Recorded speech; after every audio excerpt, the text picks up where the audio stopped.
Hello friends, welcome to my YouTube channel. इस वीडियो में आप लोगों को जानकारी देने वाला हूँ IDBI बैंक के IQ के अकाउंट की कुछ कमियों के बारे में, जिसको आप डीमेरिट्स या फिर डिसएडवांटेजेस भी कह सकते हैं। वैसे आप लोगों को मैं बताना चाहूँगा कि इस वीडियो को आप एज ए फीडबैक लीजिएगा।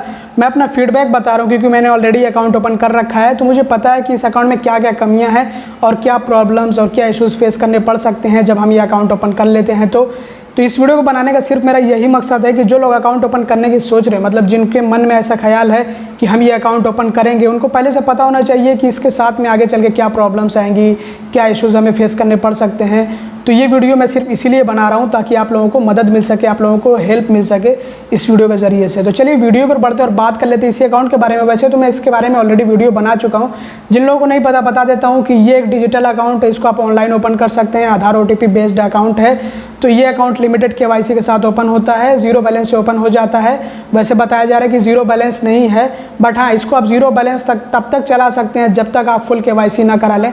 तो चलिए अब आ जाते हैं अपने मेन कंटेंट के ऊपर और बात कर लेते हैं इसी अकाउंट के डीमेरिट्स और इसके डिसएडवांटेजेस के बारे में। फिर से एक बात आप लोगों को मैं क्लियर करना चाहूँगा कि ये वीडियो मैं बैंक को क्रिटिसाइज़ करने के लिए नहीं बना रहा हूँ, बल्कि आप लोगों को मदद मिल सके इसलिए बना रहा हूँ। नहीं तो काफ़ी लोग बैंक के फ़ैन होते हैं, तो अगर बैंक को ज़रा से भी क्रिटिसाइज़ कर दे तो उनको बुरा लग जाता है। तो ये जो है सिर्फ एक फीडबैक है जिससे आप लोगों को मदद मिलेगी आगे चल के। चलिए जो है अब बात कर लेते हैं इसी जो है अकाउंट के बारे में कि इसके अंदर क्या क्या कमियां हैं। तो सबसे पहले तो एक बात क्लियर होनी चाहिए कि जीरो बैलेंस अकाउंट तभी तक रहेगा जब तक आप फुल KYC नहीं कराते हैं।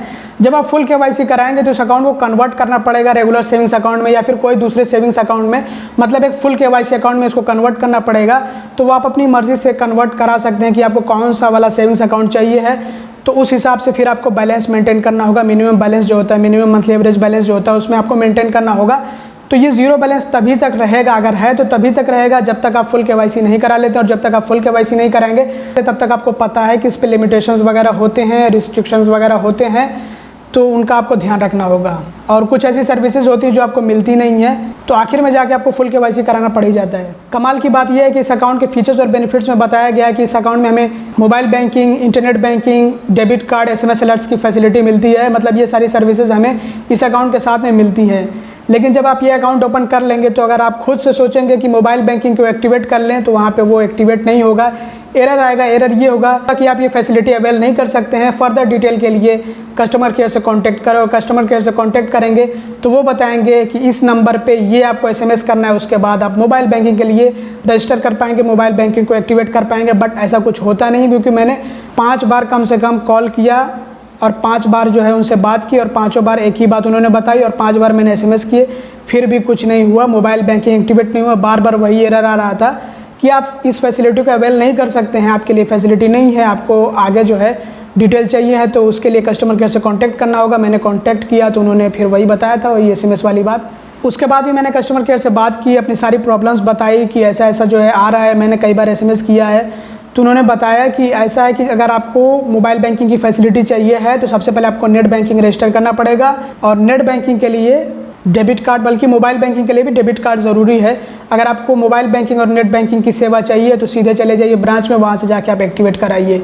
तो इसका मतलब ये होता है कि डिजिटल अकाउंट है तो, लेकिन आपको मोबाइल बैंकिंग और नेट बैंकिंग एक्टिवेट कराने के लिए सीधा ब्रांच जाना पड़ेगा। तो ये एक कमी है जो कि मुझे लगी, तो मैंने सोचा कि आप लोगों को बता दूँ, क्योंकि नेट बैंकिंग और मोबाइल बैंकिंग कई बार मैं कोशिश कर चुका हूँ लेकिन एक्टिवेट नहीं हो रही है। हालांकि अभी मेरे पास डेबिट कार्ड भी आ गया है, लेकिन फिर भी उसका कोई काम नहीं। चलिए मोबाइल बैंकिंग को छोड़कर हम आ जाते हैं इंटरनेट बैंकिंग के ऊपर। बात कर लेते हैं इंटरनेट बैंकिंग के बारे में। तो इसको भी रजिस्टर करना आपके बस की बात नहीं होगी, क्योंकि जब आप रजिस्टर करेंगे तो आपके सामने कुछ इस तरह का एरर आएगा जो आप अपनी स्क्रीन पर देख रहे होंगे। तो यही सारी जो है प्रॉब्लम्स आती रहेंगी, तो उसके लिए आपको ब्रांच विजिट करना होगा। अब मुझे ये नहीं समझ में आ रहा है कि डिजिटल अकाउंट है जब ये, तो इसके लिए हमें ब्रांच विजिट करने की क्या ज़रूरत है। जब हम ब्रांच विजिट करेंगे तो बेहतर यही है कि हम वहाँ से एक रेगुलर सेविंग्स अकाउंट ओपन करा लें। वही उसका फॉर्म भरना पड़ता है, उसमें हमें डिपॉजिट करना पड़ता है। और नेट बैंकिंग और मोबाइल बैंकिंग को जब आप रजिस्टर करने के लिए जाएंगे, ब्रांच विजिट करेंगे एक्टिवेट कराने के लिए नेट बैंकिंग और मोबाइल बैंकिंग को, तो उसके लिए भी एक फॉर्म आता है, वो आपको फिल करना होता है। मतलब पेपर वर्क है इस अकाउंट में।